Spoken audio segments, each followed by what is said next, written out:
해커스페이스의 투킴 사회 경제 담당 김종국입니다.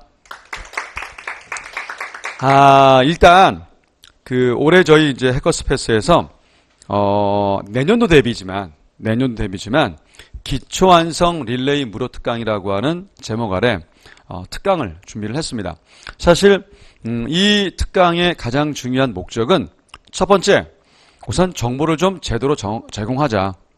두 번째, 저 같은 경우에 이제 경제 국한에서 말씀드린다고 한다면 저는 그걸 되게 좋아해요. 한계를 되게 좋아합니다. 그래서 오늘 강의한 내용 딱 한 개만 하셔도 경제 전부를 다 알 수 있는 그런 테마를 준비했습니다. 사실 잠시 뒤에 설명드릴 이 한 개 주제만 잘 정리해 두셔도 경제 다 알 수 있어요. 그래서 이걸로 얼마든지 파생해서 미시거시를 다 정리할 수 있기 때문에 두 개로, 그래서 전체 정보화하는 제공 얘기 하나, 그 다음에 미시거시를 망라할 수 있는 중요 주제 가지고 한번 정리해 보도록 하겠습니다. 자, 사실 양력을 처음에 넣었다가 우리 이제 저녁 먹고 여러분들 이제 들어보시면 법정과 그 다음에 사회문화를 담당하시는 김종 교수님, 이름이 좀 비슷해서 형제 아닌가 뭐 이렇게 말씀하시지만 전혀 관계가 없습니다. 참고로 학교도 완전 다르고요. 우리 김종 교수님은 고대 법대 나오시고 저는 연대 상대 경제학과를 졸업했고, 그 다음에 참고로 김종 교수님은 B형입니다. 저는 O형이고요. 그래서 완전 다릅니다. 뭐 전혀 달라요. 근데 재밌는 것은 완전 다르기 때문에 서로 보완제가 돼요. 자, 시험 문제 한번 내보겠습니다. 경제학의 보완제라는 것이 진짜요. 보완제라는 것이 보완이니까 어떤 느낌을 줍니까? 유사할 것이다. 절대 아닙니다. 보완제가 오히려 정반대예요. 정반대입니다. 속담에 있습니다. 실과 뭐예요? 속담에 실과 바늘. 보완제 같습니까? 대체제 같습니까? 찍어보십시오. 실과 바늘. 보완제예요. 자, 실하고 바늘 외형상 같습니까? 전혀 다릅니까? 전혀 다르죠. 그래서 분명히 말씀드리지만 보완제일수록요 달라요. 같으면 뭐 하겠습니까? 얘 대신 얘를 쓴다. 뭘 쓸까요? 대체제. 의외로 중요합니다. 그래서 제가 일단 우리 김종 교수님 B형, 저는 O형입니다. 그러니까 전형적인 이제 저는 O형이라서 사실 정말 다릅니다. 다른데 잘 보완이 돼요. 그래서 보완제 머릿속에 기억해 두십시오. 보완제는 어떻다고요? 다릅니다. 같으면 보완이 될 수가 없어요. 같으면 오히려 싸움이다. 보완 안 돼요. 오히려 대신 뭐합니까? 꽝 대신 닭 있죠. 뭐로 쓰입니까? 꽝 대신 닭. 대체제일까요? 보완제일까요? 대체제입니다. 유사하니까 대체한다는 거죠. 그죠? 그래서 유사하면 오히려 뭐로 간다고요? 대체제. 다르면요. 뭐요? 보완제. 그래서 일단 별거 아닌 말이지만 좀 말씀드렸고, 저는 이제 우리 9급 쪽은 해커스페이스에서 투킴 사회에서 이제 경제를 담당하고 있고, 그다음에 7급은 강남 캠퍼스에서 담당을 하고 있습니다. 하여튼 저의 목적은 빨리 붙으시고요. 7급으로 오시기 바랍니다. 자, 먼저 출제 경향 이야기를 좀 먼저 한번 해보겠습니다. 자, 오늘 준비한 걸 보시면서 위에 빔을 좀 보시면, 자, 12년도에 행안부 발표 공식 문제가 있었습니다. 그러니까 13년도부터 시작을 했지만 바뀐 체제 아래 12년도에 행안부에서 앞으로 사회를 이렇게 내겠다라고 발표한 적이 있어요. 아시겠지만 사회라는 영역이 기존에 공무원 시험에 있었습니까? 없었습니다. 근데 왜 넣느냐? 우리 이제 우리 전 정권이었던 이명박 전 대통령 때 고등학교만 졸업해도 공무원을 충분히 될 수 있게끔 그렇게 한번 해보자라는 취지 아래 기본적으로 고등학교 경제, 고등학교 그 당시는 법과 사회, 그 다음에 고등학교 사회문화, 이 세 과목을 사회라는 영역에 넣어서, 그러니까 고등학교 공부만 했으면 바로 뭘 하자? 공무원 시험을 보게끔 하자. 이런 취지에 의해서 나온 거였어요, 사실은요. 자, 그래서 2012년도에 이러이러한 문제 유형으로 내겠다라고 해서 처음 발표했던 것이 2012년도 행안부 발표 문항이었었습니다. 자, 우리 사회지만 과목이 몇 개 들어있다고요? 3개. 법과 사회, 사회문화, 경제. 근데 경제가 그 당시에 더해보세요. 3개, 2개, 하나 더해보시면 몇 개입니까? 6개. 그래서 초창기 땐 6문항 정도 출제하겠다라고 발표를 했었습니다. 근데 실제로 13년도, 14년도, 그리고 올해 15년도. 아시겠지만 여기 왜 블랭크입니까? 아직 안 했잖아요. 교수님 이건 당연히 블랭크고요. 제가 불성실해서 뺀 게 아니라 아직 요번주 시험 보죠. 그래서 아직 아니었기 때문에 뺀 거고 일단 보시게 되면 13, 14, 15를 쭉 봤을 때 국가직 몇 문항입니까? 전부 다 5개. 그죠? 또 14. 자, 몇 개입니까? 더 해보세요. 몇 개? 5개. 자, 올해도 몇 개예요? 5개. 그래서 국가직은 계속 경제 몇 문항 출제하고 있습니까? 5문항 지금 출제하고 있어요. 자, 그런데 서울시를 먼저 하겠습니다. 서울시는 참 재미있는 것이 작년까지만 해도 오지선지였습니다. 오지선다. 그러니까 5개 준 다음에 선지를 고르게 썼어요. 올해 바뀌었습니다. 사지선다로. 그렇지만 문항수는 일단 13년도에는 전과는 다르게 상대적으로 많이 냈었어요. 몇 문항입니까? 6문항. 그러니까 앞쪽이 5문항이었는데 서울시만 좀 많았었어요. 자, 그러다가 14년도에도 역시 같았습니다. 이쪽만 많았죠. 근데 이제 올해 엄청났었습니다. 우리 지지난주 봤었지만 모두 몇 문항 출제됐습니까? 8문항이요. 난리가 났죠. 그러니까 실제로 요때 8문항이 출제되면서 여러분들 혹시 그 국금사라고 공무원 이제 구급 지원하는 그런 사람들이 그 사이트 이제 있는 거 아시죠? 거기 보시면 당일날 이제 강의하고 있는데 세법 우리 학원에 이제 세법 교수님이 저를 부르더니 난리가 났대요. 사회가 어려운데 경제 뭐 어렵고 그래서 어떤 사람은 경제만 35분 내내 풀다가 뭐 또 35분을 경제 풀면 끝난 거죠 사실. 그러니까 쫙 뜨더라고 계속해서. 굉장히 어렵다고 뭐 걱정을 해주시는데 실제로 제가 뭐 앞쪽 얘기 않겠습니다. 최근 문제 이쪽 이제 우리 15년도 서울시 문제 특히 경제가 8문항 나왔을 때 이거 뭐 경제만의 문제가 아니었었고요. 법과 정치 내지는 사회문화 모두 저희 팀이 한 게 뭐 그대로 다 나올 정도로 실제로 해서 수강생들은 저희가 시험 문제 냈다라는 생각을 할 정도였다고 합니다. 정말 이 부분에 대해서는 앞쪽에 대해서 제가 기출문제를 얼마큼 적중시켰다 그런 말 하고 싶지도 않아요. 한두 문제가 아닙니다. 굉장히 그렇습니다. 적중문제 되게 많이 적중을 시켰는데 지금까지 다 제가 얘기 안 할게요. 얼마나 많이 적중시켰는지조차 얘기 안 하는데 이번 서울시 문제는 정말 대박이었습니다. 정말 많은 친구들이 잘 봤고 개인적으로는 저희가 가르치고 저희가 했던 내용에서 안 나온 게 없고 대부분 다 나왔기 때문에 저희는 정말 자부심을 많이 느낍니다. 그중에 기본서는 물론이거니와 여러분들 이거 되게 좋은 책이에요. 출제 예상 문제집. 우리 뭐 이번에 경제나 사회문화, 법정 다 이 책에서 나왔고 정말 너무나 똑같아서 경제 8문제 안 나온 게 없습니다. 뭐 100%예요 거의 다. 그러니까 심지어 마지막 문제 같은 경우에는 적어도 저랑 이제 문풀까지 수업 따르신 분들은 작전대로 풀면 그 어려운 문제를 1초 안에 풀 수 있는 것도 나왔었고 많이 나왔습니다. 그래서 사실은 조만간 그래 저희는 지금 이것만 묶어서 한번 공개할 겁니다. 그래서 도대체 간에 저희 책하고 그 문제하고 지금까지 나왔던 기출문제하고 얼마나 많이 유사한지를 저희 입으로 말할 것이 아니라 아예 객관적으로 한번 비교해서 한번 여러분들이 판단을 한번 들어보고 싶어서 하려고 합니다. 이게 뭐 적중 정도는 더 이상 하고 싶은 생각이 없어요. 너무나 많이 적중시켰기 때문에. 근데 이제 문제는 지금 출제 경향을 보고 있는데 서울시만 지금 문제를 계속 뭐 내고 있다는 겁니까? 경제를 많이 내고 있다는 거죠. 그래서 이제 이것이 좀 특이한 이제 경향인데 어쨌든 서울시만 계속 많아졌는데 특히 올해는 몇 개였다? 8개였다. 참고로 이 서울시가 작년까지는 독자적으로 내다가 오지선다로 올해는 다시 국가직 내는 출제로 바뀌었어요. 이렇게 바뀌어가서 사실은 사지선다로 바뀌었었고 그러면서 좀 앞쪽에 국가직이나 지방직처럼 5, 6문 정도만 나오지 않겠는가 했는데 생각보다 굉장히 많이 나왔던 거죠. 그래서 서울시가 생각보다 굉장히 많이 변화를 보였습니다. 근데 아까도 말씀드렸지만 제가 우리 오늘 이거 시작하기 전에 뭔가 특이하고 어렵고 그러면요 조정 점수가 굉장히 많이 올라갑니다. 이게 풀기에 시간이 많이 모자랐기 때문에 웬만큼만 풀어도 수직 상승을 해요. 조정 점수가. 그래서 사실은 서울시는 사실 그래서 조사를 해보니까 의외로 국가직보다 또 서울시를 많이 좋아하시더라고요. 그래서 개인적으로는 특히 경제 파트에 해당되는 이 부분이 서울시가 많이 나오고 있기 때문에 경제를 좀 더 집중하셔서 푼다고 한다면 숫자도 많고 또 난이도가 상대적으로 좀 어렵다고 한다면 조금만 더 잘 준비하셔도 무슨 점수를 높일 수 있습니까? 조정 점수를요. 그래서 오늘 준비하신 프린트물 제가 드린 프린트물에다가 여기에다가 써두십시오. 별표하시고 실제로 그래서 내년도 16년도를 어차피 대비를 하신 것이니까 라고 한다면 제 개인적 생각은 서울시를 좀 주 타겟으로 해도 괜찮지 않을까. 특히 경제 파트가 많이 출제되고 있고 좀 더 어렵기 때문에 사실은 절대 점수가 좀 약하더라도 오히려 조정 점수가 뭐 할 수 있습니까? 훨씬 높아질 수 있어요. 그래서 이 부분을 좀 표시해 두시면서 요걸 한번 주 타겟으로 하시게 되면 훨씬 효과적 학습이 될 겁니다.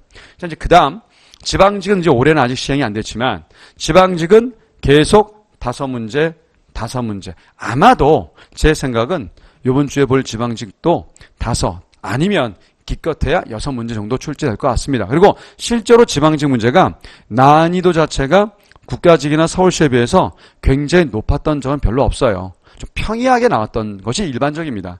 하지만 이제 올해 뭐 뚜껑을 열어봐야 되는 거니까 정확치는 않겠지만 일단 개수상으로는 자 정리하면 국가직은 계속해서 몇 문제씩 출제되고 있는데 5개.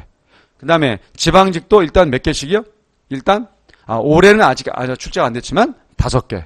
근데 서울시만 6개였다가 올해는 몇 개라고요? 올해는 8개.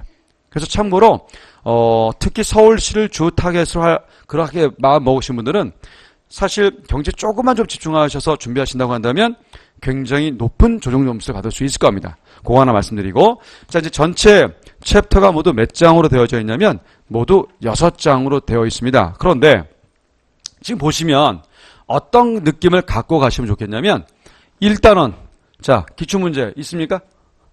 없습니다. 그 다음에 2단원은요. 기껏해야 몇 개 안 돼요. 근데 공통점이 뭡니까? 서울시에서 뭐 하고 있습니까? 내고 있죠. 그러니까 1, 2단원은 의미 있다 없다 지금? 없어요 사실. 그 다음에 마지막 6단원이요. 자 희한하게 한 번은 지방직, 한 번은 국가직. 그래봤자 도합 모두 몇 개입니까? 2개. 존재감이 없어요. 자 그러면 몇 단원만이 지금 내고 있습니까? 모두 3, 4, 5단원만 출제 범위라는 거죠. 그래서 6단원 중에 대략 3단원만 출제가 되고 있습니다. 특히 우리 앞에 3단원까지를 미시, 그 다음에 4, 5, 6을 거시라고 했었을 때 미시에서는 맨날 내는 게 단골 메뉴가 있어요. 그 다음에 거시 역시 마찬가지고요. 그래서 전체적으로 보시게 되면 개수가 얼마 안 되기 때문에 그렇지만 굉장히 편중돼서 내고 있습니다. 편중되게. 그래서 일단 아직까지 우리 경제 문제가 전부 다 문제를 뭐 이렇게 골고루 낸 것이 아니라 시행한 지 얼마 안 됐기 때문에 그럴 수도 있지만 계속해서 내는 문제만 내고 있다는 그런 취지입니다. 그래서 일단 대략 5개 내지 6개였는데 올해 서울시가 8개로 굉장히 많이 냈었다. 하지만 오히려 조정 점수도 높을 것이다. 그 다음 3, 4, 5단원에서 집중되고 있다. 자 이렇게 한번 제가 말씀드리겠습니다. 자 이제 그 다음에 일단 그 Q&A 차원에서 물음과 답변을 한번 제가 해보는 식으로 짧게 한번 해드린 다음에 자 그리고 나서 가장 중요한 주제 하나 가지고 전체 경지를 한번 전체 훑어드리겠습니다. 자 국가직과 지방직 시험의 최신 경향은 어떠한가요?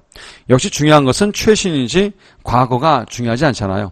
그래서 올해 경향을 특히 이제 본다고 한다면 일단 경제 5문제 경향을 유지하고 있습니다. 자 분명히 자 아직 서울시는 얘기 안 했습니다. 국가직과 지방직은 5개 맞았었죠? 근데 단원별로 골고루입니까? 좀 편중된 경향입니까? 편중된 경향이다. 그 다음에 그동안 보여준 유형 자 여러분들 적어도 수능형 세대가 아니신 분 수능을 안 봐보신 분 없으시죠? 그럼 수능형이라는 게 뭔지 아시죠? 원래 오리지널 수능형을 어떻게 내는 게 수능형입니까? 발문이 있습니다. 그 다음 제시문이 있어요. 그 밑에 보기가 있습니다. 그리고 뭐가 있나요? 1, 2, 3, 4, 5 선지가 있죠. 수능은 몇 지 선다? 5지 선다. 이게 수능형입니다. 그래서 수능형은 전형적으로 발문, 그 다음에 제시문, 그 다음에 보기, 그리고 뭐요? 선택지. 굉장히 길어요. 초창기 땐 그랬었습니다. 초창기 때. 근데 요즘에 보니까 이런 수험생들의 불만이 쌓여가고 있죠. 내용이 어려운 게 아니라 읽다가 뭐한다? 볼일다 본다. 뭐 이러다 보니까 굳이 이렇게 복잡하게 구성할 필요 있느냐?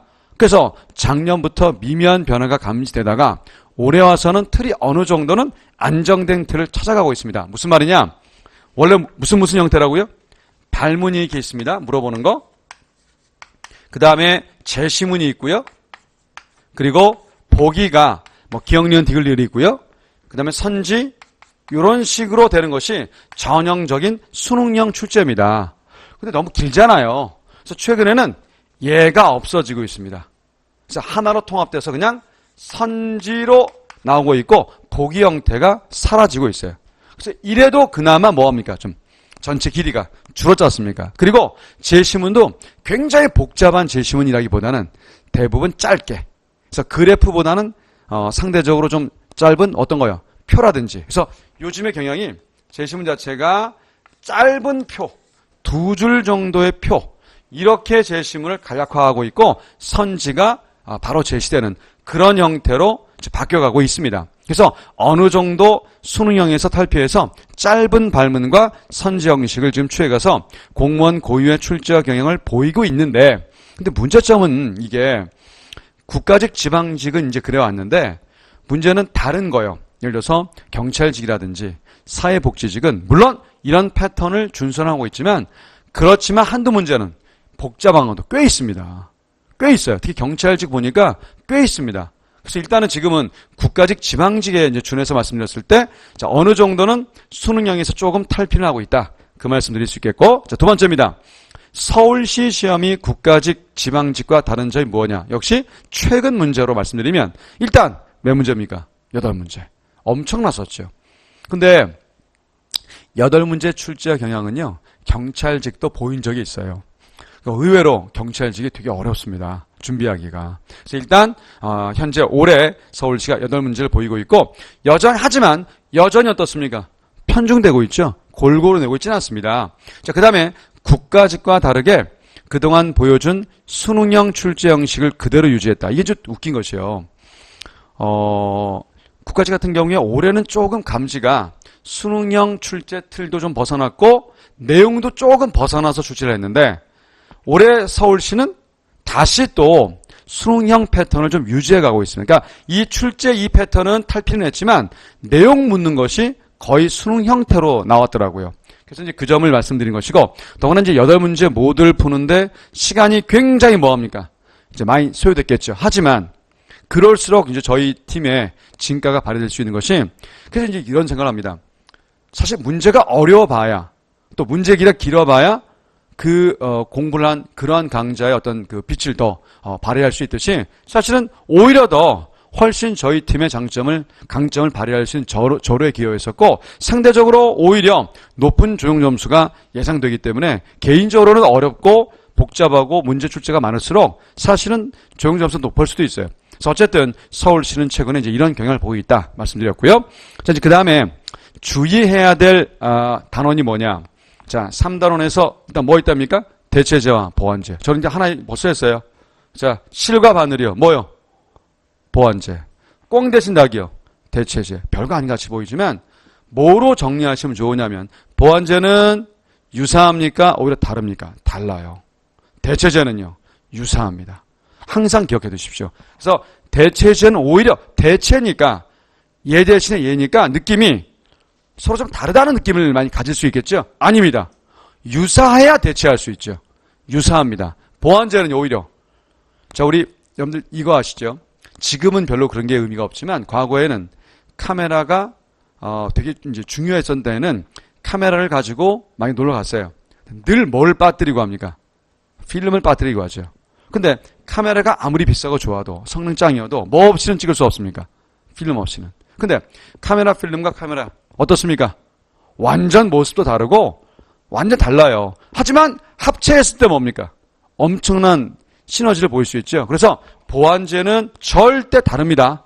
보완제는. 그거 하나 알아두셔도 굉장히 많은 걸 아는 것입니다. 두 번째, 5단원이 아주 많이 나오고 있죠. 지금 서울 지금 몇 문제 나왔습니까? 3문제나. 이유가 있어요. 국제수지가 최근에 이제 변경이 됐는데, 변경되면서 자꾸 빈출 주제로 좀 뜨고 있습니다. 그래서 일단 어느 파트가 중요하더라. 앞쪽 미시에서는 대체제 보완제 파트가 중요하더라. 그 다음에 거시에서는 최근에 뭐가 뜨고 있다? 국제수지가. 그런데 이 거시에서 비교 우위라고 하는 무역 이론이 있습니다. 우리 경제학에서 제일 어려운 주제예요. 작년 재헌까지는 안 출제되다가 올해 지금 집중 출제를 되고 있는데 아직 국가직은 아니었고요. 언제? 서울시에서. 그래서 이 부분은 아마 내년에 집중적으로 출제가 될 겁니다. 그러니 오늘 여러분들한테 정보를 제공한다는 측면에서는 밑줄 한번 쳐보십시오. 우리 프린트맨에 있죠? 여기 대체제 보완제 밑줄이고요. 그 다음에 국제수지 밑줄이고 비교우위에 밑줄을 쳐두십시오. 비교우위에. 이 비교우위 파트가 여러분들 어차피 내년을 준비하신 거기 때문에 가장 중요한 출제 범위 중에 하나가 이 비교우위 파트입니다. 그래서 일단 주의해야 될 파트가 뭐냐라고 묻는다면 대체제 보완제, 국제수지, 그리고 뭐요? 비교우위. 근데 비교우위 굉장히 어렵거든요. 근데 비교우위 굉장히 어려운데 짧게 제가 말씀드리면 그게 전부 다입니다. 그러니까 제가 올해 강의하면서 느낀 건 뭐냐면 경제는 여러분들이 이해가 중요한 것이 아니고 시험 문제 나왔을 때 얼마나 빠르고 정확히 푸느냐가 장땡이지 이해시켜봤자 시험장에서 못 풀면 아무 의미가 없어요. 시험은 어쨌든 빠르게 풀 수 있어야 됩니다. 빠르게 풀지 못한다고 한다면 아무짝에 소용이 없어요. 자, 그래서 바로 강의 들어갑니다. 비교의 동그라미 치시고 옆으로 끄집어내세요. 요거를 1번이다 라고 쓰십시오. 그리고 옆으로 끄집어내세요. 자, 제가 요번 주 토요일날 지방직 시험에서 요 문제가 분명히 나올 겁니다. 그래서 만약에 요번에 이제 나왔을 때 제가 지금 설명드리는 그 내용을 갖고 풀 수 있으면 그럼 대박이잖아요. 자, 분명히 저의 진정성을 담아서 말씀드립니다. 비교의 파트 지금 말씀드리는 거 정말 오래 공부해야 알 수 있는 건데 단 한 1, 2분이면 충분히 설명드릴 수 있어요. 그래서 요것만 딱 아셔서 들어보신 다음에 요번 주 시험 기출문제 나오면 한번 보시면 아마 이제 저는 이제 공개로 해설 특강을 하려고 하는데 그때 한번 보셔도 상당히 이렇게 푸는 거구나를 아마 아실 수 있을 겁니다. 자, 비교인데 옆에다가 요렇게 한번 그려보세요. 표를 만드는 겁니다. 그래서 갑국 쓰시고요. 을국 쓰십시오. X제, Y제. 우리 숫자, 이런 숫자가 되게 재밌어요. 기억나실 때. 1, 2, 3, 4. 어떻습니까? 쓰기도 편하잖아요. 1, 2, 3, 4. 1, 2, 3, 4. 1, 2, 3, 4. 자, 그런데 여기다가 명이라고 할게요. 명. 한 명? 두 명? 세 명? 네 명. 이렇게 해요. 일단 요거를 그리시기 바랍니다. 자, 제가 대체제 보완제, 국제수지, 비교의. 대체제 보완제는 자, 다시 반복입니다. 꽝 대신 닭. 뭐요? 대체제. 실바늘. 보완제. 정리. 대체제는 다른 거요, 유사한 거요. 대체제는 유사한 거. 보완제는요, 다른 거. 자, 우리 김종규 교수님과 저는 잠시 뒤에 이제 외모를 통해서 확인하시겠지만 완전 다릅니다. 자, 다르다. 뭐라고요? 보완제. 중요합니다, 이거. 자, 그 다음에 국제수지 개정된 건 뭐 굳이 지금 할 필요 없겠고 뭐요? 비교의. 이거. 그러니까 저는 그렇습니다. 어차피 시험장은요, 늘려서 좋을 게 없어요. 한 개만 갖고도 충분히 문제 풀 수 있는 것이 경제학적 접근 방법입니다. 요거 이제 해드릴 텐데, 이게 이제 어떤 이제 문제냐면요. 갑이라는 나라는 X제 하나 만드는데 사람이 몇 명 필요하대요? 한 명이 필요하답니다. 근데 을국은요, 단, 동질의 물건 X제입니다. 몇 명이 필요하답니까? 2명이 필요하대요. 자, 묻겠습니다. 순수하게. 누가 X제를 잘 만들 수 있는 나라입니까? 기술이 누가 발달된 나라예요? 한 명 투입한 게 잘하는 겁니까? 2명 투입한 게 잘하는 겁니까? 한 명이지 않나요? 맞죠? 이런 내용이에요. 그 다음, Y제는 갑국이 몇 명 필요하답니까? 하나 만드는데 3명. 을국은요, 몇 명 필요합니까? 4명. 누가 잘하는 나라입니까? 역시 갑이죠. 그죠? 결국 무슨 말이냐면, 비교의 구한다는 어떤 논리가 어려운 내용이 아니에요. 절대적으로.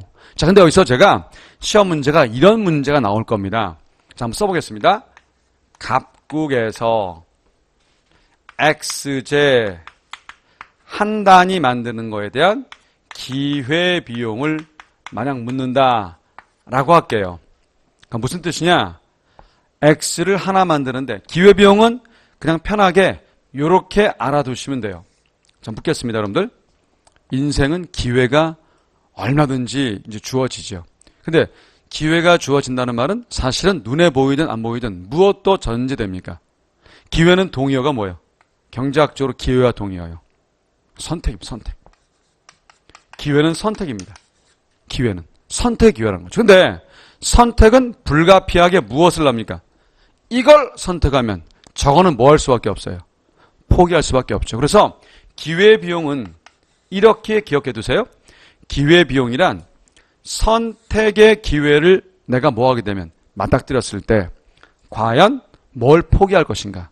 이 포기를 뭐라 부른다? 기회비용이라고 합니다. 가령 보세요. 여러분들 지금 릴레이 특강을 들어 여기 왔습니다. 자, 뭘 포기했나요? 이걸 선택하기 위해서 뭘 포기했습니까? 오며 가며 교통비. 맞죠? 만약에 1,000원씩 2,000원이다. 2,000원 포기했어요. 두 번째, 또 있습니다. 뭐가 있느냐? 만약 여러분들 여기 안 왔더라면 이 시간에 딴 데서 다른 일을 할 수도 있었을 거 아닙니까? 그래서 뭔가를 얻을 수 있었다고 한다면 이걸 선택함으로써 그걸 뭐 할 수도 있는 거예요? 포기할 수도 있는 거죠. 가령 1시간당 알바를 할 수 있었다. 시간당 만약에 10,000원을 받았다. 그럼 뭐 포기하고 여기 온 겁니까? 10,000원 포기하고 온 거죠. 자, 그러면 전체 기회비용 얼마입니까? 왕복 교통비 2,000원. 그 다음 1시간 알바비, 1시간이라고 한다면 알바비 얼마예요? 10,000원. 두 개 포기한 거예요. 그걸 뭐라 한다? 기회비용이라고 합니다. 기회비용은 글자에 담아두세요. 제가 왜 이 말씀을 릴레이 특강 기초완성 때 해드린 거냐면 저는 강의 자체를 이렇게 생각합니다. 어떤 경제학적 개념 나와도 늘리면 끝장입니다. 늘리지 마시고 단어 안에다가 교두보를 만들어 놔야 돼요. 자, 기회비용 어떻게 해요? 기회는 뭐에 동의어다? 선택. 선택을 뭘 낳는다? 포기. 포기를 뭐라 부른다? 비용. 그래서 기회비용은 선택의 기회 시 포기하는 것에 대한 값을 뭐라 부른다? 기회비용이라고 합니다. 사례. 자, 왕복비 얼마요? 2,000원. 근데 알바했더라면 10,000원 벌었는데 그거 포기했다. 10,000원. 전체 얼마 포기했습니까? 12,000원. 자, 이렇게 공부하는 게 경제학적 방법이에요. 경제학은 개념 나오면 그 개념에 뭘 넣으라고요? 교두보를 만들어 두시고 그 다음에 사례를 기억해 두시면 이게 경제학적 공부 방법입니다. 근데 문제는 그냥 교재만 여러분들 열심히 봐요. 아무 소용없어요. 교재 본다고 내게 되지 않습니다. 교재 내용을 아무리 열심히 읽어도 시험장에서 써먹어야죠. 달랑 5개 내지 6개 나오는데. 근데 중요한 것은 이런 방법이 되게 중요하다는 거예요. 어쨌든 갑국이 X 하나 생산하기 위해서 기회비용이 얼마냐라고 물으면 일단 기회비용이 이런 뜻인데 이 문제를 풀겠습니다. 저랑 작전을 짜요. 어떤 작전을 짜느냐? 우선 갑국이다. 이거 나라자죠. 나라. 그죠? 나라별로 그어요. 갑국 걷습니다. 그 다음 너무너무 재밌는 것이 막대기를 그어요. 이렇게. 근거의 십자 막대기입니다. 자, 묻는 게 누굽니까? Y입니까? X입니까? X. 자, 그러면 요거 들어있는 쪽을 분수의 분자로 읽어요. 그러면 몇 분의 몇이 됩니까? Y로 표현했을 때 몇 분의 몇? 3분의 1. 그 답이, 요거 답이 Y로 표현했을 때 몇 분의 몇이다? 3분의 1이다. 작전입니다. 자, 다시 한번 할게요, 그러면요. 자, 한 번 더 하고 응용학습입니다. 이번엔 갑국 말고 을국 합시다. 을국에서 X제 하나 생산 기회비용. 자, 나라 어떻게 해요? 나라. 거요. 걷죠? 그 다음 막대기요. 걷습니다. 그 다음 묻는 게 뭡니까? X제. 요거를 뭐로 읽으라고요? 분. 자, 그러면 Y로 표현했을 때 몇 분의 몇? 4분의 2. 약분하면 2분의 1. 따라서 여기는 Y로 표현했을 때 몇 분의 몇이 됩니까? 2분의 1. 어렵나요? 자, 그러면 제가 알았는지 확인하기 위해서 다른 예제 들겠습니다. 이번에는 X를 뭐로 바꿀까요? Y로 바꿔보겠습니다. 바꿀게요, 이렇게. 자, Y제입니다. 자, 답해보세요. 먼저, 나라입니다. 걷어요. 그 다음 뭐 하라고요? 막대기. 그 다음 묻는 게 X입니까? Y입니까? Y. 그럼 그거 들어있는 쪽을 뭐로 읽으라고요? 분. 자. 그럼 이렇게 있는 거잖아요. 그죠? 따라서 X로 표현했을 때 몇 분의 몇일까요? 1분의 3.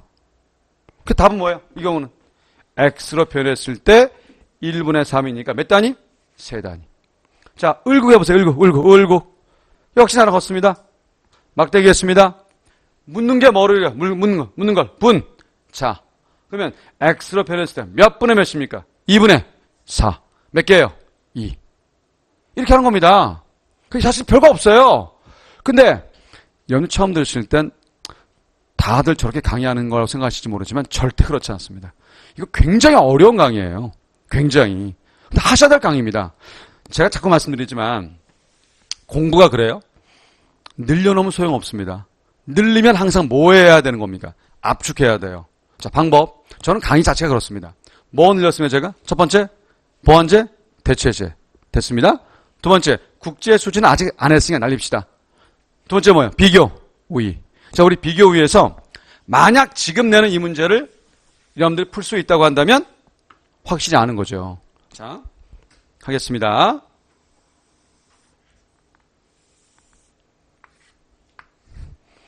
여기가 갑국, 여기가 을국, 여기가 K제, 여기가 J제라고 하겠습니다. 숫자는 다른 걸로 할게요. 여기 만약에 3명. 자, 그 다음에 여기가 6명. 그 다음에 9명. 여기는 12명이라 하겠습니다. 자, 문제 낼 테니까 한번 답을 풀어보시고 저랑 한번 같이 이제 보는 겁니다. 자, 자, 어렵게 할게요. J로 합시다. J제 한 단위 생산의 기회비용을 갑국과 을국으로 비교해서 크기를 한번 누가 더 큰지 만들어내자고요. 자, 시간 드리겠습니다. 풀어보십시오. J제 한 단위 생산의 기회비용을 갑국과 을국으로 나눠서 풀어보신 다음에 누가 더 큰지. 자, 방법은 나라 있으면 나라로 뭐예요? 거요? 그 다음 뭐예요? 십자약 막대기. 그 다음 묻는 쪽을 뭐라 한다고요? 분. 자로 하자. 그래서 읽으면 돼요, 사실. 자, 갑국이 큽니까? 을국이 큽니까? 일단 시간 드릴게요. 해보십시오.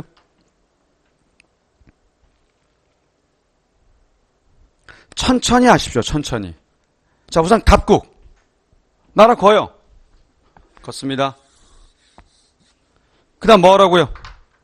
막대기, 십자형 이렇게. 됐죠? 묻는 게 뭡니까?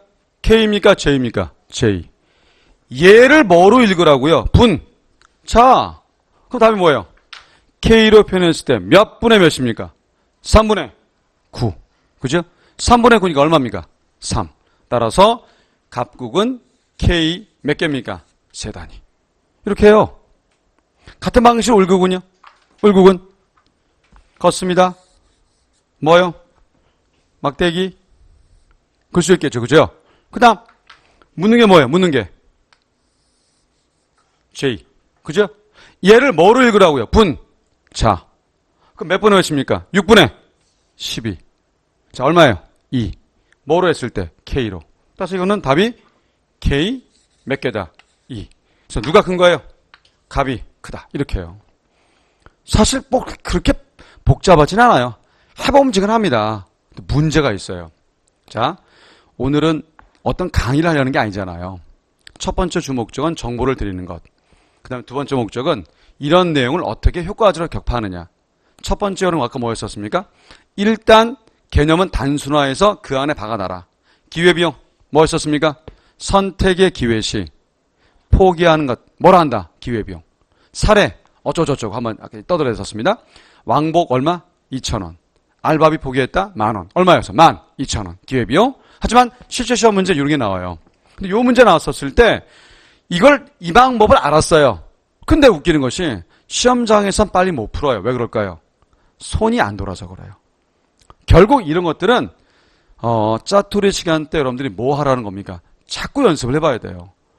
솔직히 메인 시간은 어려운 영어라든지 국사 암기하셔야 될 텐데 경제는 짜투리 때 연습만 하셔도 금방 붙는데 그걸 활용을 못해요. 한번 딱 알았으면 되겠다. 절대 안 됩니다. 경제는 자꾸 풀어야 돼요. 자꾸. 그래서 이제 제가 요일별 학습글에서 이런 주제를 요일별로 이제 드리기도 하지만 실제로는 짜투리 때 점심 먹고 나서 계속 풀어야 됩니다. 계속해서. 근데 그런 게 아주 중요하다는 거죠. 그래서 제가 우리 여기서 주의해야 될 단원 그랬을 때 일단 압축하고 이제 그 다음 나가겠습니다. 자, 맨 처음 대체제 보완제 항상 나왔었다. 항상 나왔습니다. 보완제요. 일단 어떤 의미? 자, 보완제는 같은 거예요, 다른 거예요? 보완제 실과 바늘이죠. 뭡니까? 다른 거. 그죠? 그 다음에 대체제는요. 꽝 대신다. 뭐 한 겁니까? 같은 거, 유사한 거. 일단 그렇게 기억해 두시고, 그 다음에 비교 위에서 아까 말씀드린 것처럼 비교의 파트에 이런 무역 파트를 보게 되는데, 기회 비용이라는 개념에서 기회라는 것은 선택이고, 선택은 포기고, 포기의 비용을 뭐라 부른다? 기회 비용. 그래서 요 작전이요.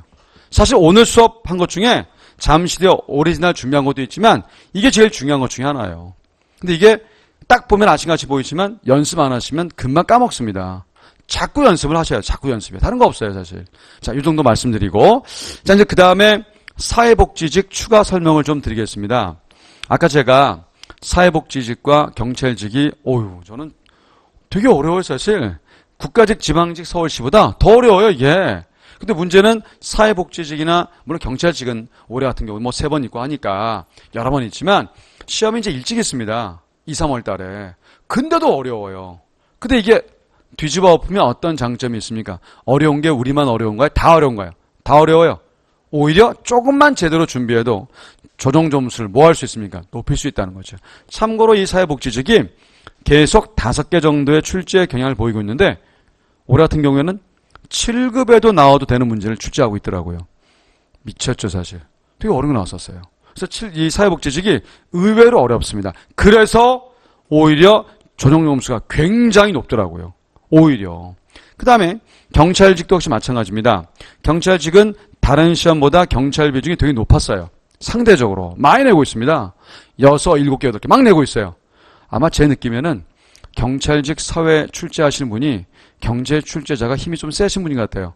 되게 경제를 많이 내더라고요. 항상 많이 냈었습니다. 그리고 내용 자체도 굉장히 좀 어렵게 낸 경우도 많았었습니다. 그래서 아까 말씀드렸지만 경찰직이 좀 쉬울 것이다. 아닙니다. 근데 오히려 그래서도 어떻다고요? 조정 점수가 높기 때문에 개인적으로는 상당히 장점일 수도 있어요. 하여튼 요 정도 말씀드리겠고요. 자, 이제 그러면 우리 요 표를 한번 보세요. 큰 타이틀 3번에 파트별 학습 전략 그래가지고 단원별로 제가 알짜 어쩌고저쩌고 이렇게 쭉 한번 나열을 한 게 있습니다. 한번 쭉 볼게요. 1번 뭡니까? 자유재와 경제재. 2번 정부의 역할. 3번이요 뭐요? 기회비용. 자, 별표 제가 몇 개 부여했습니까? 2개. 근데 웃기죠. 이걸로만 묻는 문제 아직 출제가 안 되고 있습니다. 정말 아이러니해요. 중요한 개념인데 한 번도 출제는 되고 있지 않습니다. 자, 그 다음에 옆에 나온 것은 보조 주제입니다. 시험 문제 얘만큼은 아니지만 그래도 나옴직한 것. 뭐뭐 있습니까? 공유자원 공공재, 구성모순 샤워실 바박, 또 경제 유인 등등등이 있어요. 자, 그 다음에 하지만 1단원은 지금 아까 보셨지만 출제된 적이 있다 없다? 없다. 자, 2단원입니다. 자, 실물 및 화폐 흐름. 자, 생산 가능곡선과 소비 가능선 조세제도. 자, 한번 찍어 보십시오. 알짜 6번에 나와 있는 이 조세제도가 저는 지금 별표를 안 했어요. 그럼에도 불구하고 시험 출제는 넘버원입니다. 아주 많이 나왔습니다. 그래서 빨간색으로 별표를 해두십시오. 근데 왜 제가 애초에 별표를 안 했느냐? 경제 전체를 봤을 땐 솔직히 조세제도 자체가 지엽적인 겁니다. 재정학 파트라서 솔직히 경제 전체로는 중요하지 않은데 9급 시험 문제로는 아주 많이 나오고 있다는 거죠. 그래서 그런 부분들이 있어요. 오히려 중요한 것은 사실은 여기 생산 가능곡선과 소비 가능성이 더 중요할 수도 있는데 출제가 안 되다가 올해 처음으로 이번에 서울시에서 됐습니다. 그래서 이제 일단 이런 내용도 중요하다라는 정도만 알아두시고 출제는 지금 조세제도가 제일 많이 되고 있습니다. 자, 이제 그다음 보조 주제로 뭐 편승효과, 소물효과, 이윤국대화, 조세 기능 등등이 있지만 일단 요게 이제 제일 많이 출제됐고요. 자, 우리 3단을 보시게 되면 맨 위에 뭐가 있습니까? 대체제, 보완제, 별표입니다. 지금 별표는 출제가 많이 된 주제를 말함이지 중요하고 어려운 건 아닙니다. 출제 빈출 주제를 지금 표시하고 있는 겁니다. 자, 이것 이외에 8장의 균형이동, 9장의 탄력도가 변호가 몇 개예요? 3개. 별표가 무슨 뜻입니까? 제일 중요하다는 거죠. 출제가 진짜 안 됐었어요. 올해 자, 서울시에서 출제됐는데 제가 맨날 강의하던 내용이 그대로 나왔기 때문에 실제 그렇지 않으면 되게 어려운 주제였는데 공부하신 분들은 금방 풀 수 있는 주제가 나왔어서 올해 이제 제 강의에 위력을 발휘할 수 있었는데 서울시 문제에서 이제 어려운 문제 나왔지만 내용 자체는 중요하지만 아직까지 많이 출제가 되지는 않고 있습니다. 결국 앞으로 되게 많이 될 거예요. 그 다음에 이제 10장의 외부 효과 중요도 하고 역시 출제도 많이 되고 있습니다. 자, 별표해 두시고요. 자, 이제 그 다음 나머지 이제 주제 과점, 독점적 경쟁 등의 시장, 그다음에 사회적 잉여 파트. 이거 중요하죠. 중요한데 역시 최근은 출제가 좀 많이 되고 있습니다. 뭐 가격 차별, 최고 가격, 최저 가격. 아마 최저 임금제 때문에 그런 이 최저라는 말은 아마 들어본 적은 있을 거예요. 최저 임금제 처음 들어보시면 그렇지 않잖아요. 이게 이제 이거의 일환인데 뭐 이런 내용들. 하지만 사실 뭐 특별하게 이 내용은 뭐 더 강조하지 않겠습니다. 여기까지가 뭐라고? 여기까지가 미시입니다. 그러면 우리 미시 파트 빈출 주제 다시 한번 점검해 보면 뭐가 나옵니까? 2장에서 아까 뭐였었어요? 조세, 제도. 그 다음 3장에서 뭐요? 대체 보완제 또 뭐요? 외부 효과. 이래서 몇 개요? 평균 3개. 평균 3개. 이건 중요한 게 아니라 빈출의 얘기입니다. 제가 한 별표는 중요도를 얘기한 거고요. 자, 이제 그 다음 우리 4장은 이제 거시인데 거시의 명목 GDP, 실질 GDP 중요하죠. 그 다음에 필립스 곡선, 경제 안정화 정책 중요합니다. 근데 사실 이 4장 파트는 아주 중요한 내용이지만 어느 한쪽이 집중적으로 많이 나왔었다라고 말하기는 조금 곤란해요. 단지 11장의 얘기가 조금 상대적으로 더 많이 나오고 있기 때문에 제가 이제 별표로 칠한 거지만 앞쪽의 미시만큼의 집중된 편중된 출제경은 아닙니다. 여기 이제 별표해 두시고 그 다음 나머지 뭐 보조 주제 뭐 특별하게 없고요. 그리고 5단원에 가보시게 되면 가장 중요한 거 뭐예요? 비교의. 사실 그래서 미시에서 제가 별표 3개 한 건 누굽니까? 아까 보세요. 누구를 별표 3개 했습니까? 탄력도. 가장 중요합니다. 거시에서 제일 중요한 건 뭡니까? 비교의. 가장 중요해요. 하지만 올해 처음 나오고 있지 빈출 주제는 아니에요. 근데 이 말은 앞으로는 뭐라는 겁니까? 많이 나올 겁니다. 어쨌든 중요한데 15장의 환율 파트는 빈출입니다. 빈출 중에 빈출이죠. 그리고 최근에 갑자기 업되고 있는 주제가 국제 수지 파트가 됩니다. 자, 그러면 우리 거시에서 빈출 주제 누굽니까? 명목 GDP, 실질 GDP 파트. 그리고 뭐요? 환율하고 국제 수지. 이 정도가 빈출 주제가 되겠습니다. 자, 우리 그러면 마지막 6단원은 도대체 뭐가 있길래 왜 이렇게 출제가 잘 안 되고 있느냐? 이 파트가요, 원래 화폐 금융이라고 대학교 때 화금론 경제학 파트, 이제 그 파트인데 이게 원래 중시되고 있지 않다가 고등학교 경제 교과서가 개편되면서 별도로 마련된 챕터입니다. 그래서 지금의 기출문제가 수능 평가원 문제가 별로 없어요. 기출문제가. 자, 그러다 보니까 우리 9급 공무원에서도 별로 출제가 되고 있지 않지만 미래에는 아마 좀 더 낼 겁니다. 아직까지는 달랑 몇 문제밖에 안 냈어요. 아까 2문제예요. 별로 없어요, 사실. 그래서 솔직한 심정이 시간 없으면 굳이 여기 뭐 해도 됩니까? 안 해도 됩니다. 안 해도 된다는 말은 좀 너무 극단적이고 상대적 비중을 뭐 할 수 있다고 조절할 수 있겠죠. 그래서 요 파트는 뭐 이런 게 있구나 정도만 좀 아시면 돼요. 자, 그래서 제가 이렇게 압축하겠습니다. 학습 전략 맨 꼭대기 위에 쓰십시오. 학습 전략 맨 위에 있죠. 자, 미시 것이 제일 중요한 건 뭐라고요? 미시 뭐요? 탄력도. 것이 뭐요? 비교 우위. 써두십시오. 미시는 탄력도. 것이는 어디요? 비교 우위. 가장 중요합니다. 근데 가장 중요한 거하고 시험 출제 빈도하고는 별로 그렇게 관련이 없더라고요. 그래서 주로 냈던 것은 아까 말씀드렸지만 미시에서는 누구요? 미시에서는 주로 조세제도, 그 다음에 대체재보완제, 외부 효과. 거시에서는요, 명목 GDP, 실질 GDP, 그리고요, 환율하고 국제 수지. 요 정도가 빈출 주제였습니다. 하지만 나머지 제가 원래 별표한 것은 중요 순으로 한번 별표를 한 거고요. 그래서 요렇다. 그래서 결국은 1단원, 2단원, 그리고 상대적으로 6단원. 어떻다? 의미가 좀 떨어진다. 3, 4, 5가 중요하다. 뭐 이런 말씀을 드릴 수 있겠습니다. 자, 이제 그래서 전체 제가 이제 오늘 학습 전략 말씀드리기 전에 이렇게 얘기하고 이제 넘어갈게요. 자, 정리하겠습니다. 저를 보세요. 어떤 거는 그렇습니다. 여러분들 공부할 때 늘렸으면 뭐 해야 됩니까? 압축하는 게 공부의 방법이에요. 참고로 우리 이 얘기는 그냥 동떨어진 얘기일 수 있지만 혹시 학창시절 때 윤리 공부하신 분, 고등학교 때, 예, 그러면 그 교과 과정이 바뀐 뒤에 그분이 언급됐기 때문에 모를 수도 있는데 오컴이라고 중세 신학자, 철학자 아십니까? 들어왔어요? 진짜? 최근 요령이구나 그러면. 오컴 모르는구나. 오컴의 얘기 어떤 거 유명한 거예요? 오컴의 모르는구나. 오컴의 면도날이라는 유명한 말이 있습니다. 근데 이게 이 사람이 왜 유명해졌냐면 돌아가셨지만 스티브 잡스를 모르시면 없을 거 아니에요. 그 양반이 평생의 마음의 스승으로 여긴 사람이 오컴이랍니다. 이유가 오컴이란 철학자는요. 신학자이자 철학자인데 이 양반은 무조건 단순화시킨 사람이에요. 단순화가 뭐다? 아름다움이다. 그래서 별명이 오컴의 면도날이라는 말이 있어요. 인터넷 쳐보세요. 나옵니다. 근데 이게 왜 했느냐? 아시겠지만 스티브 잡스가 디자인을 모호하게 했었습니다. 정말로. 멋지게 만들었는데 그 멋지게 만든 가장 중요한 방법이 뭡니까? 단순화 아닙니까? 맞잖아요. 실제로 오컴과 오랫동안 했었던 디자인했던 사람이 자기는 정말 단순화해서 디자인을 만들어 갔다고 했는데도 한 번도 오케이를 한 적이 없대요. 그 스티브 잡스의 자서전에 보면 맨날 빠꾸 맞고 맨날 리젝트 당해서 다시 만들게 했답니다. 근데 그런 과정을 거쳐 나온 게 최근에 뭡니까?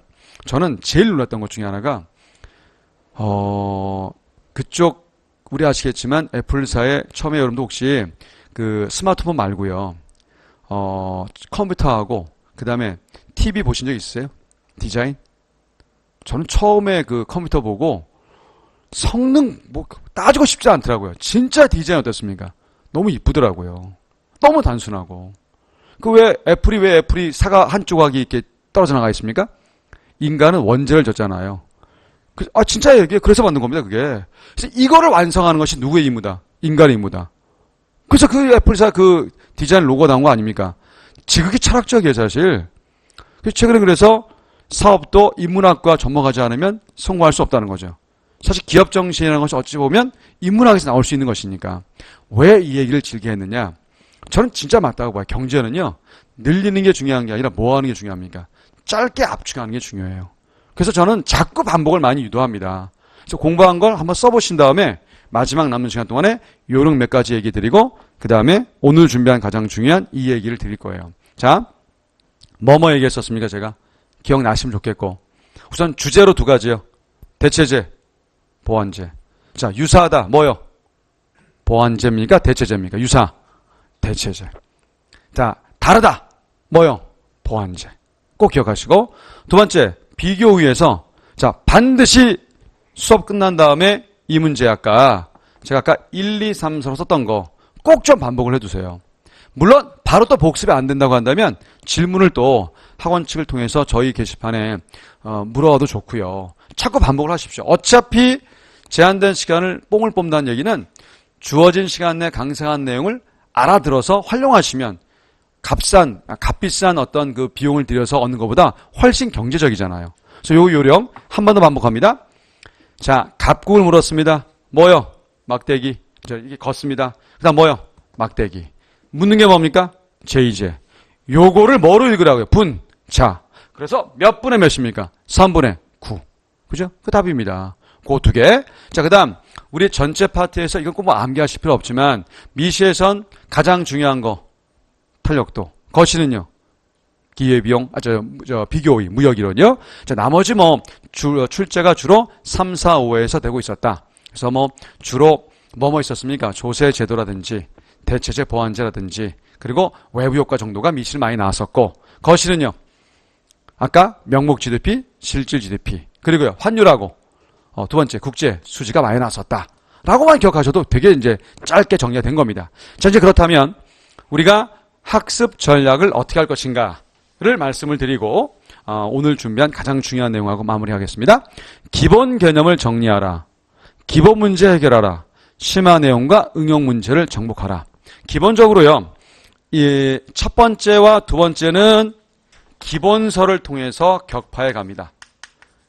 저희의 그 자부시민 교재 지금 올해판이 곧 다시 발간이 됩니다. 그래서 저희는 항상 해마다 새롭게 업데이트 시켜서 책을 발간하고 있는데 1번, 2번은 당연히 기본서를 통해서 정리가 됩니다. 물론 심화 내용 응용 문제 같은 경우에도 그대로 갈 수가 있어요. 근데 사실은 명심하실 것이 기본 개념 정리나 기본 문제 해결하기 이제 부분에서 제가 꼭 이 얘기할게요. 나머지 뭐 한번 읽어보시면 되는 문제인데 이런 말씀을 좀 드리고 싶습니다. 뭐냐면 아까도 말씀드렸지만 개념은 제발 뭐 하지 말라고요. 늘리지 마세요. 늘리면 망합니다. 가령 이런 경제학적 개념이 있습니다. 아까 이 내용 있었죠. 제가 언급했었습니다. 생산, 가능 곡선이 중요한데 올해 처음 나왔었는데 이걸 개념학습한다. 어떻게 할까요? 지금 끊어보세요. 글자를. 생산, 가능, 곡선 끊겠습니까? 생산, 가능, 곡선 이렇게 끊겠습니까? 후자 아니에요. 그럼 생산은 뭐겠습니까? 생산은 두 개를 둡니다. 경제학도 단순한 학문이에요. 자, 생산의 재화가 상품이 한두 개에 있으면 굉장히 많겠습니까? 굉장히 많겠죠. 근데 재미난 것은 경제학은 단순화시키는 학문입니다. 생산의 종류가 되게 많지만 단순화시키면 제일 단순화시키면 몇 개까지 단순화시킬 수 있습니까? 한 개. 근데 한 개는 너무나 뭐합니까? 너무나 작잖아요. 그래서 두 개로 압축할 수 있어요. Y제 무슨 제요? X제. 두 개로 이렇게. 자, 가능이란 말. 뜻이 뭘까요? 가능. 가능은 최소값일까요? 아니면 최대값일까요? 너는 가능해. You can do it 할 때 can이 어떤 뜻이에요? 정말 열심히 하면 최대 여기까지 올라갈 수 있어요. 그런 뜻이죠. 그래서 가능은 최대라는 의미의 동의어입니다. 동의어. 그럼 뭐 무슨 말이냐면 어떤 개념 나오면 그 개념의 핵심만 정리해 두셔도 충분해요. 자, 생산 가능 곡선 뜻이 뭐라고요? 단 몇 개만 생산 가능하다 했을 때 두 개만. 그거에 최대 생산의 결합을 연결한 곡선을 뭐라 한다? 생산 가능 곡선. 핵심이 이것만 하시면 됩니다. 이것만. 여기서 추가 학습하면 이거예요. 자, 보세요 여러분들. 돈을 1,000원 뿌렸는데 1,000원보다 덜 뽑아 먹었습니다. 바보죠. 1,000원보다 더 많이 뽑아 먹었습니다.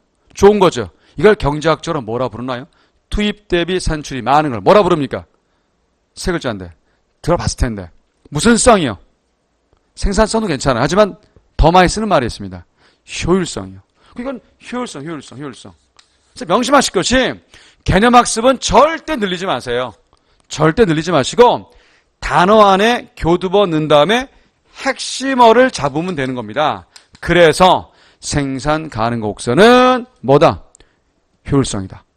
올해 뭐 서울시 문제도 그렇지만 그렇게 냅니다. 그래서 개념학습 어떻게 하라고요? 길게 하지 마시고 짧게 교두보 만든 다음에 핵심어 잡아라. 물론 이거는 사실 제가 강의할 때 이렇게 하지만 평상시 공부하실 때도 이렇게 하셔야 오래가지 늘어뜨리면 끝장입니다. 바로 기본서에서 개념 정리 방법이고요. 그 다음 심화 내용과 응용 문제를 정복하자. 저는 개인적으로 너무너무 좋아하는 방법이 이거예요. 짜투리 때 활용하자. 경제학은 절대 한 번에 완벽하게 이해한다고 해서 오래가지 않아요. 여러분들 산수를 자, 우리 수학 아까 제가 사전조 했을 때 수학 이제 많이 선택하셨는데 수학은 한 번 딱 알면 그대로 갑니까? 아니면 계속 연습해야 됩니까? 반복해야 됩니까? 후자죠. 근데 이것을 가능하면 짜투리 때 하는 게 좀 좋지 않습니까? 사실 그래서 경제 문제 마찬가지예요. 대략 5 내지 6문제 나오니까 하루에 몇 문제씩이요? 한 문제씩. 기출문제가 13, 14, 15 굉장히 많아요. 그러면 기본 공부돼서 우리 심화로 들어가게 된다면 적어도 하루에 몇 문제씩만 한 문제씩만 풀어도 짱이라는 거죠. 언제요? 짜투리 때. 근데 쓸데없이 늘리면 시간만 낭비입니다. 그래서 제가 자 공부하는 방법 기본서 내용의 기본 개념 어떻게 알아? 짧게 교두보를 만들어서 요약하라. 두 번째 문제는 하루에 한 문제씩 언제 풀어라? 짜투리 때. 뭐 이 정도 얘기입니다. 자 이제 그 다음 문제는 시간, 그다음 기출문제라고 나왔는데 우선 아까 이 시간이라는 거 중요합니다. 그게 무슨 말이냐? 정확하게 빠르게 푸는 게 장땡이지 내용 안다고 그래서 빨리 푸는 게 아니에요. 내용 안다고 그래서 점수 잘 나오는 게 절대 아닙니다. 왜요? 우리 9급 시험이라는 것이 경제 따로 보고 영어 따로 보고 그렇게 봅니까? 한 시간 안에 모든 과목을 다 봅니까? 다 보잖아요. 그러니까 빨리빨리 푸는 게 장땡이에요. 자, 그렇다면 뭐가 필요합니까? 비법이 필요해요. 비법이요. 굉장히 중요합니다. 이거 여러분들 이제 별거 아니 같이 보이지만 이 비법이라는 것 자체는 굉장히 중요한 위력을 발휘합니다. 참고로 써두세요. 여기다 옆에다가 평생 갑니다. 저와 이제 문풀 수업까지 마친 실전 모의고사까지 마친 친구는 다 알아요. 근데 그게 공교롭게도 서울시 문제 20번에서 제일 어려운 문제로 출제됐었는데 그냥 비법 알면 읽으면서 답이에요. 1초도 안 돼서 답입니다. 1초도 안 돼서. 그러니까 실제로 이거는 어쩔 수가 없습니다. 사실 이런 거 배우러 학원 나오는 거 아닌가요? 그렇지 않다고 굳이 학원 나와서 공부할 필요 없지 않습니까? 비교입 파트에 나오는 문제인데 자 이거 출처까지 명시해 드릴게요. 서울시 올해 문제입니다. 20번이에요. 20번. 이거 알면 그냥 답입니다. 비감 특징이라고 써두십시오. 자 이제 말장난 했을 때는 그냥 말장난해서 맞는 것이 아니라 논리적 설명은 드리고 합니다. 뜻이 뭐냐? 비특화 재화는 감소하고 특화 재화는 증가한다는 아주 중요한 작전입니다. 자 일단 요 부분을 써만 두신 다음에 비감 특징의 위력은 이제 수업 들어보시면 아실 거예요. 자 이제 그런데 5번에 보시면 수능 기출문제의 중요성을 강조했어요. 뭔 소리냐? 요거 말씀드리면 그렇구나 하실 거예요. 09년 수능이었습니다. 09 수능에 역시 20번이에요. 진짜 어려웠었습니다.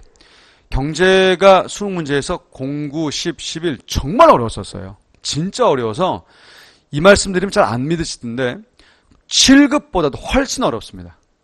9급은 비교 안 되고요. 7급보다도 어려웠었어요. 되게 어려웠습니다. 절대 쉽지 않아요. 근데 그때 요 09, 20번이 공교롭게 이 문제. 올해 서울시 20번 똑같습니다. 결국 무슨 말이냐? 대부분 어려운 문제는 어디서 나오고 있다는 겁니다. 대부분 다 수능 문제예요. 그러니까 저희가 수능 쪽에서 많이 이제 강의를 하던 노하우가 사실은 9급 쪽에서 연결되다 보니까 이게 다 이제 기출 문제로 화한다는 거죠. 그래서 다시 말씀을 드리지만 가장 평상시 때 할 일 공부를 끝냈다. 우리 공무원 기출 문제 푸는 거. 그리고 시간이 남는다. 뭐가 제일 좋습니까? 사실은 수능 기출 문제가 좋죠. 근데 모든 문제를 다 풀 필요는 없어요. 저희가 이제 짜투리 시간 푸시라고 다 또 제공해 드립니다. 그래서 그것만 좀 풀어보셔도 충분해요. 결국 핵심이 저희 투킴 사회와 함께 하신다고 한다면 정말 올해 특히 서울시 같은 문제 같은 경우는 뭐 100% 저희가 다 강의한 내용 그대로 나왔기 때문에 실제로 많은 수강생 여러분들이 진짜 우리가 내지 않았냐는 생각을 많이 할 정도였었고 그래서 조만간 하여튼 저희 그 사회팀이 어느 정도 올해까지 13, 14, 15 적중했었는지를 한번 보여드리려고 그래요. 보여드리면서 진짜 그것이 여러분들이 정말 저 정도가 정말 적중인가를 느낄 수 있게끔 보여드릴 테니까 나중에 좀 확인해 보시면 되겠고 자 이렇게 작전을 짜드리겠습니다. 그래서 기본서 어떻게 한다고요? 기본서 개념 정리를 짧게 하라. 그 다음에 두 번째 짜투리 때 적어도 기출문제 하나씩 풀자. 그 다음에 마지막 비법은 이제 제가 할 일이고 마지막 시간 남으면 수능 기출문제가 중요하다까지 말씀을 드리겠습니다. 자 이제 그러면 이제 딱 한 개죠. 맨 마지막 페이지 제가 맨 위에 타이틀에 뭘 썼습니까? 이것이 뭐다? 경제다. 정말 그렇습니다. 이거 제가 올해도 정말 많이 이제 적중을 시켰음에도 불구하고 그걸 빼고 이걸 고른 이유는 진짜 이거는 경제학이에요. 이거를 아시면 너무너무 좋은데 제가 분명히 이러이러한 내용을 작년 국가직 문제였습니다. 출제되기 전에 많이 말씀을 드렸는데 실제 이제 라이브 특강 때도 공개하고 많이 하지만 많은 수강생들이 특히 이제 인강 드는 분들은 특히 라이브 특강으로 처음 접하는 분들은 뭐 저렇게까지 할 필요 있느냐. 근데 그해 바로 일주일 뒤에 국가직에서 출제됐었기 때문에 이건 뭐 더 이상 말씀드릴 필요가 없을 정도의 위력을 이제 발휘했는데 자 지금부터 이제 이 설명을 제가 하겠습니다. 자 여기 보시면 맨 마지막 하단부에 이런 내용이 나올 거예요. 요거 보이십니까? 안 보이십니까? 보이시죠? 예, 거기 보시면 A는 C분의 B 곱하기 100을 수리적으로 어쩌고저쩌고 보이십니까? 예, 요거 밑줄 칠게요. 요거 밑줄 쭉 쳐서 번호 1번 가겠습니다. 1번. 자, 하단부에 약간의 공간이 있죠? 하단부에 약간의 공간이 있습니다. 끄집어내겠습니다. 자, A는 뭐라고요? B를 C로 나눠서 곱하기 100을 통해서 구한다. 주어졌어요. 수학적 느낌을 잘 아시는 분이라면 참 편하겠지만 수학적 느낌을 저는 강의 때 웬만큼 표현하지 않습니다. 왜냐하면 기울기 절편도 모르시는 분이 대부분이기 때문에 미분 이야기하면 큰일 나요, 사실. 단지 제가 혹시 미분을 아시는 분을 위해서 언급만 해드릴게요. 이거를 수학의 로그라는 거 아시죠? 이걸 로그 취해서 미분하면 이렇게 바뀌는데 로그 취하고 미분한 건 절대 몰라도 되고요. 그냥 기억만 하시면 됩니다. 뭐냐? 이게 이렇게 바뀌어요.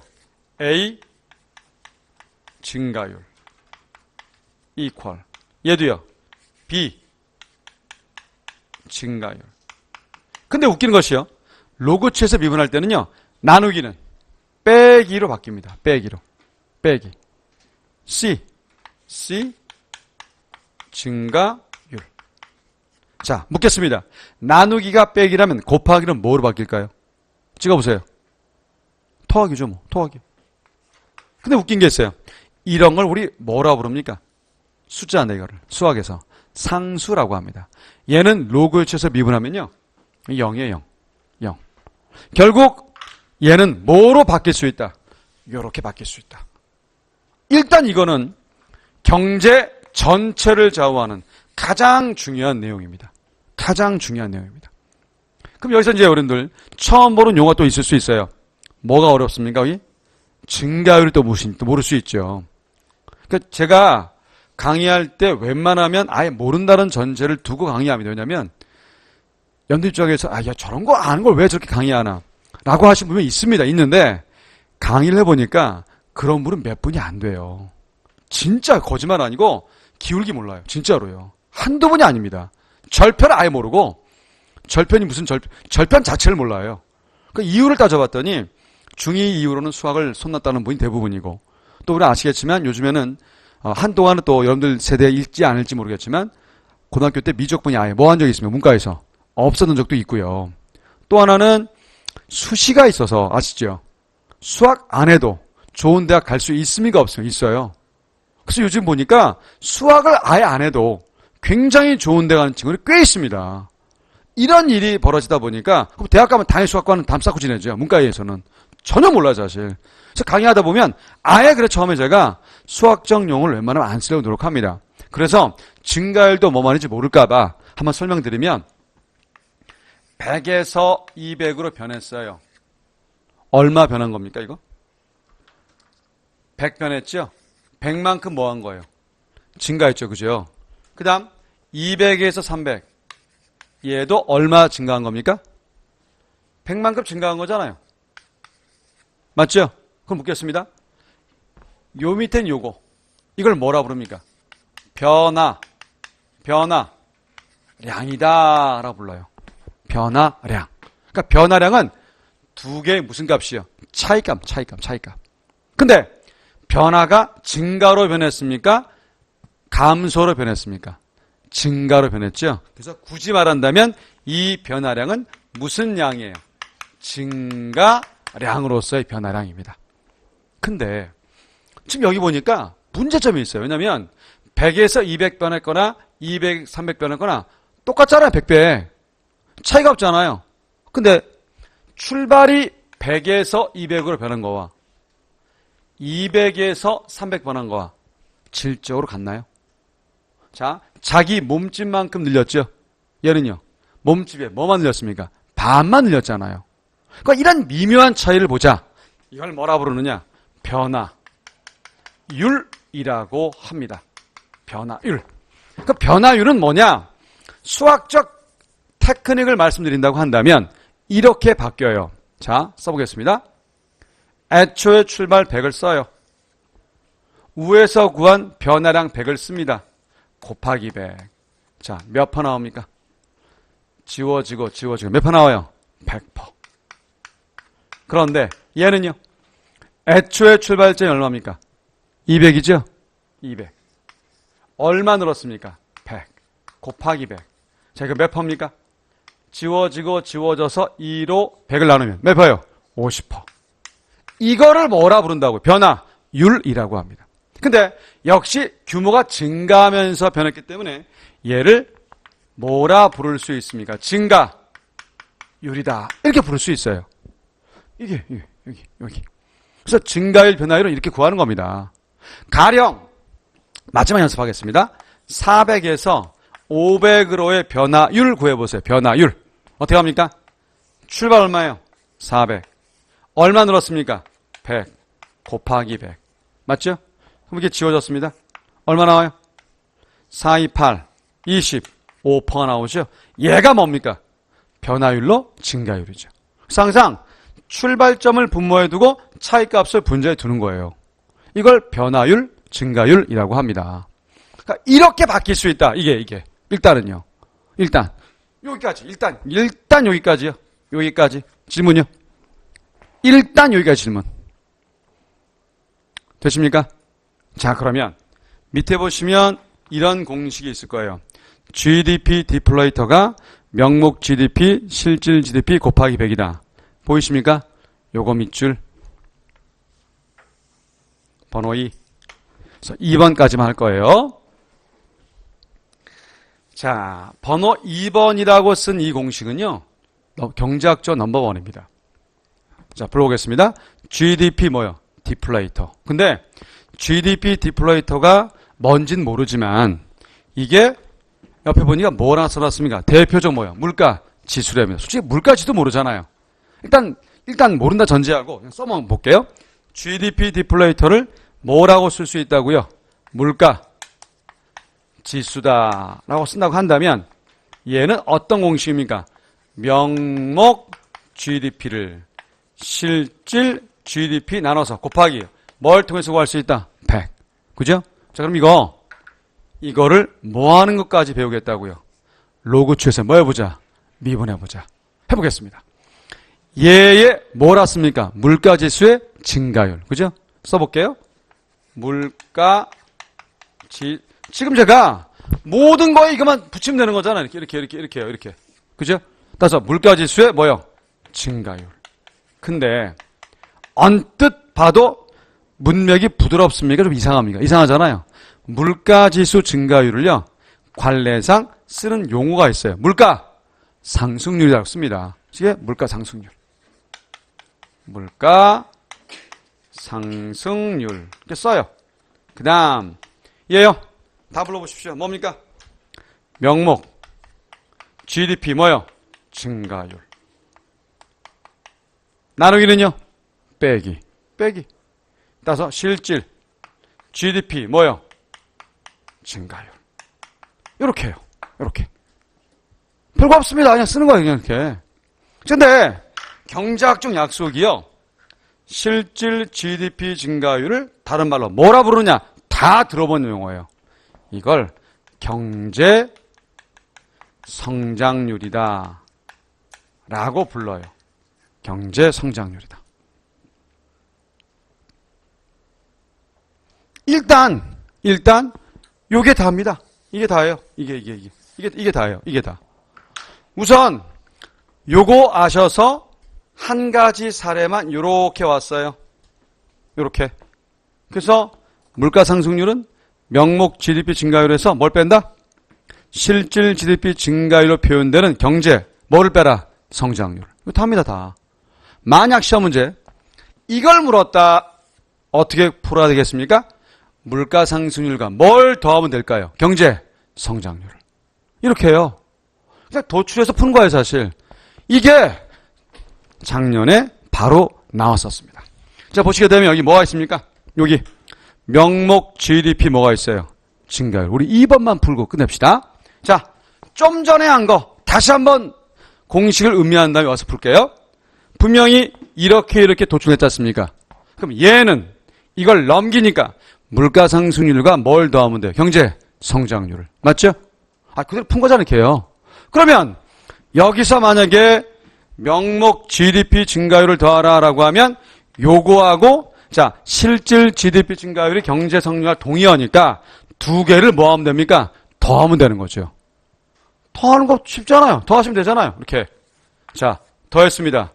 그냥 딱 봐도 누가 제일 커요? 누가 제일 큽니까? C가 제일 큽니까? B가 제일 큽니까? B가 크잖아요. 따라서 C입니까? B입니까? 이게 B. 이렇게 해요. 이렇게. 작년 기출문제입니다. 작년. 그래서 다시 말씀드리지만 결국 이 얘기에서 중요한 거. 자, 이건 기본 패턴입니다. 자, 공식은 이건 외우셔야 돼요. 자, 이거를 이렇게 미분했다. 로그 취해서. 어떻게 해요? 물가 상승률은 명목 GDP 증가율에서 뭘 뺀다? 실질 GDP 증가율. 다른 말로 뭐다? 경제 성장률. 그렇다면 얘는 어떻게 구한다? 물가 상승률과 뭘 더하라? 경제 성장률. 되십니까? 요거 다예요. 자, 그래서 여기까지가 일단 제가 준비한 내용이 되겠습니다. 그래서 그 뒷장 이제 보시게 되면 준비한 문제에 이왕 2번을 늘려놨으니까 2번 해설지 보세요. 2번 해설지. 위에 보시면 어떻습니까? 이렇게 해서 물가 상승률과 실질 GDP 증가율, 즉 경제 성장률을 더하면 되는데 누가 제일 크게 계산이 되고 있습니까? 비국이 제일 크잖아요. 맞죠? 이겁니다. 자, 잘 보세요. 제가 압축적으로 얘기했습니다. 경제는 어떻게 하라고요? 많이요, 아니면 짧게 끊어나가라고요. 끊어나가. 그리고 한 대 이으시면 돼요. 그리고 이으면 됩니다. 자, 그래서 우리 뒷파트 요약 정리하겠습니다. A가 C분의 B 곱하기 100이다. 로그를 쳐서 미분하면요. A 증가율은 B 증가율에서 뭘 뺀다? C 증가율. 그죠? 그거. 그 다음에 이런 공식. GDP 디플레이트 어쩌고 나왔다. 그러면 요거 뭐요? 물가 상승률. 얘요. 명목 GDP 증가율. 나누기는 빼기. 얘는요. 실질 GDP 증가율인데 다른 말 뭐요? 경제 성장률. 이때 이거 구하라. 두 개를 뭐하라? 더하라. 까지만 알아주시면 됩니다. 그럼 여러분들이 요거 끝나고 딱 끝나잖아요. 어떤 복습을 하는 게 중요하냐? 제가 아까 정리해서 한 걸 다시 한 번만 뭐 해보라고요. 복습하셔야죠. 그 다음 강좌를 이어가셔야 되는데 여러분들 어떤 식의 공부를 하냐면 늘려만 놨을 뿐이지 그 포스트잇 굉장히 많이 좋아해서 막 해주고 근데 그게 그 다음 시간대 자주 복습이 안 된다고 한다면 아무 의미가 없어요. 쓰는 의미가 없습니다. 어차피 오늘 짧게 한 거지만 요 짧게 한 것 중에 가장 남는 건 이거예요. 되게 중요한 내용입니다. 이거 하나가 사실은 얼마든지 많은 걸 잘할 수 있어요. 그래서 일단 그래서 제가 오늘은 전체 경제 내용에서 이것이 경제다로 이거를 국한해서 말씀드렸지만 경제 공부 방법에 대한 노하우를 좀 말씀드리고 싶었던 겁니다. 그래서 오늘 공부한 거 제가 아까 요약한 거 반드시 뭐 해보라고요. 다시 한번 써보시고 반복하시면 좋은 공부 방법에 좋은 그 도움이 되실 겁니다. 참고로 항상 그 생각을 하셔야 돼요.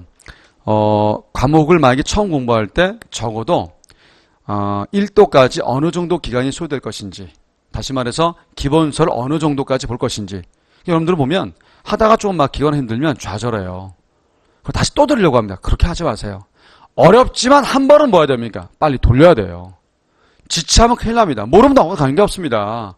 일단 기본 2개월, 심화 2개월은 필수적인 과정이에요. 넉 달은 공을 들여야 되는데 중간에 너무 힘들어요. 그렇게 하지 마십시오. 단지 늘려놓은 거에 대한 것은 다시 복습을 하시면서 일단 반복을 하시면 이게 목표로 하세요. 다 안다가 문제가 아니라 내가 뭘 모르는지를 체크할 수 있으면 됩니다. 내가 뭘 모르는지를 체크할 수 있으면 돼요. 그게 100개다. 관계없습니다. 체크만 해도 돼요. 근데 문제는 체크를 못한다는 게 비극이에요. 이 말은 뭐예요? 뭘 아는지도 모른다는 거죠. 그러니까 맨날 그 밥에 그 나물 되는 겁니다. 그래서 다시 한번 당부드리지만 사회과목 선택해서 많이 공부했다. 넉 달을 달렸다. 라고 한다면 반드시 뭐 점검하라고요? 뭘 모르는지를 체크할 수 있어야 된다는 얘기예요. 그게 안 됐다? 그럼 공부한 겁니다. 다 할 수는 없어요. 어떻게 다 합니까? 넉 달 다 한다. 말도 안 되는 얘기예요. 다 거짓말이에요. 그거는요. 절대 거짓말입니다. 저는 그래요. 그렇죠. 오히려 뭘 모르는지 아는 것만으로도 훨씬 잘하는 공부예요. 자, 그렇게 한번 아시면 효과적 학습이 될 겁니다. 자, 수고하셨고 저는 해커스페이스의 투킴사회 경제담당 김종국이었습니다. 자, 감사합니다.